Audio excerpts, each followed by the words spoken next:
అందరికి కూడా శుభ సాయంత్రం. సార్ ఈ రోజు కోర్టులో జడ్జిమెంట్ వస్తుందేమో అని చెప్పి ఎదురు చూసాం సార్. అవును. అది రేపటికి వాయిదా పడింది. సరే రేపు 10:30కి చెప్తా ఉన్నారు. ఏం చెప్తారు సార్? ఇప్పుడు జడ్జీలు ఏం చెప్తారు? వాళ్ళ దగ్గర ఉన్నదేంటి? కల్తీ చేసినటువంటి ఎన్డీడీబీ రిపోర్ట్ ఉంది, దాని మీద మాట్లాడాలి ఆయన వాళ్ళు.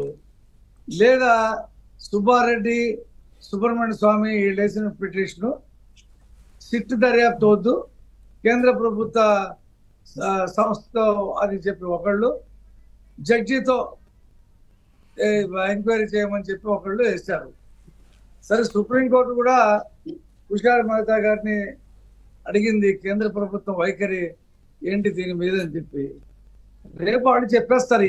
ఇక్కడ పాయింట్ ఏంటంటే విచారణ ఎవరు చేయాలి అనేది సుప్రీంకోర్టు దగ్గర ఉంది. ముఖ్యమంత్రి మాట్లాడకుండా ఉండవలసింది అని అన్నాడు, కానీ మాట్లాడకూడదు అని చెప్పి వాళ్ళేం చెప్పలా. ముఖ్యమంత్రి కూడా ఎప్పుడు మాట్లాడాడు?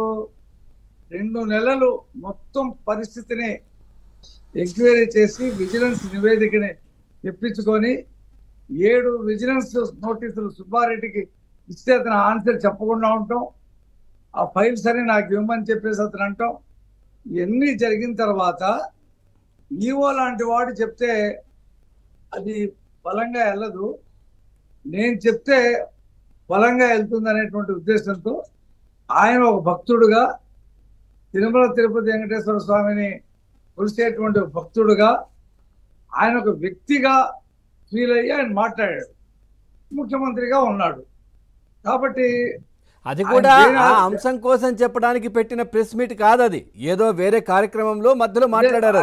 అదే ఎన్డీఏ ఎమ్మెల్యేల సమావేశం 100 రోజులు ఇది మంచి ప్రభుత్వం కార్యక్రమంలో ఒక పాయింట్ గా ఇది చెప్పాడు అంతే.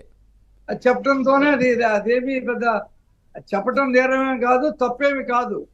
గత ప్రభుత్వ హయాంలో ఈ విధంగా జరిగింది అనేది ప్రజల దృష్టికి తీసుకొచ్చారు, భక్తుల దృష్టికి. అదే ఇప్పుడు ప్రభుత్వం విజిలెన్స్ ఎంక్వైరీ రిపోర్ట్ ఆయన దగ్గర ఉంది, రెండోది ఎన్డీడీపీ రిపోర్ట్ ఆయన దగ్గర ఉంది. ఈ 2 రిపోర్ట్ల ఆధారంగా ఈ రకంగా భక్తుల్ని మోసం చేశారు. ఎన్ని లారీలు ఇప్పుడు అక్కడ చాలా అనాదిగా సప్లై చేస్తుంది ఎవరండి? నందిని వాళ్ళు సప్లై చేస్తున్నారు. ఎందుకు నందినిని ఆపారు?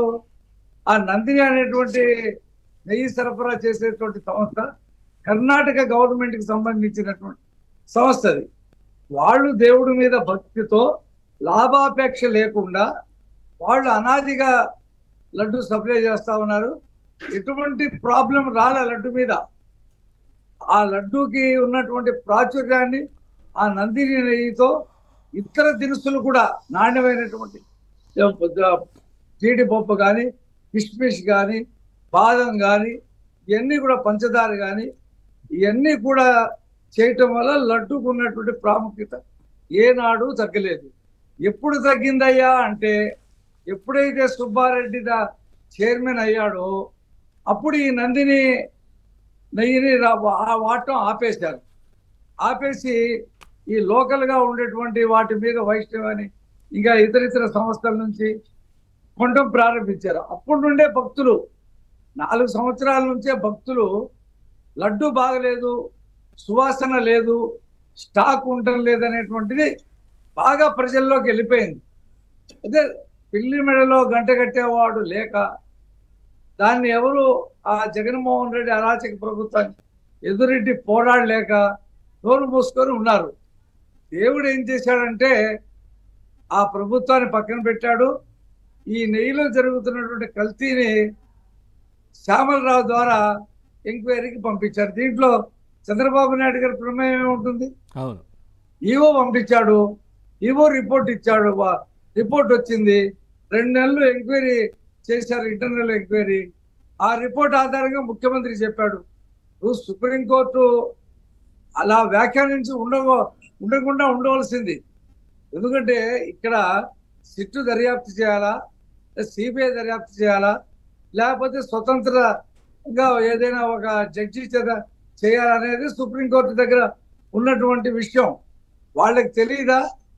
లడ్డూకి సంబంధించినటువంటి ఆ నాణ్యత పడిపోయిందని చెప్పి భారతదేశంలో ఉన్నటువంటి ప్రతి హిందువుకి తెలుసు, వాళ్ళకి తెలుసు ఈ సుబ్రహ్మణ్య స్వామి అనేవాడు లాయర్ ఏమీ కాదు.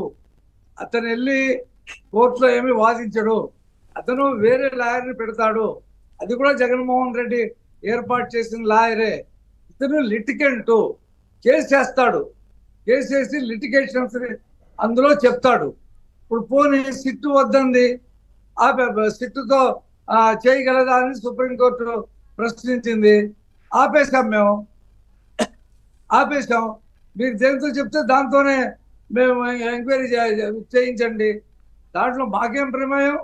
మేమేమైనా తెలుగుదేశం పార్టీకి సంబంధించిన వాళ్ళు, ఏ సంబంధం దాంట్లో? కల్తీ ఏంటి, ఈలో కల్తీ ఏంటి, ఆ ట్రెండ్ మార్చింది ఎవరు? ప్రతి విషయము మార్చారు. ఇవన్నీ బయట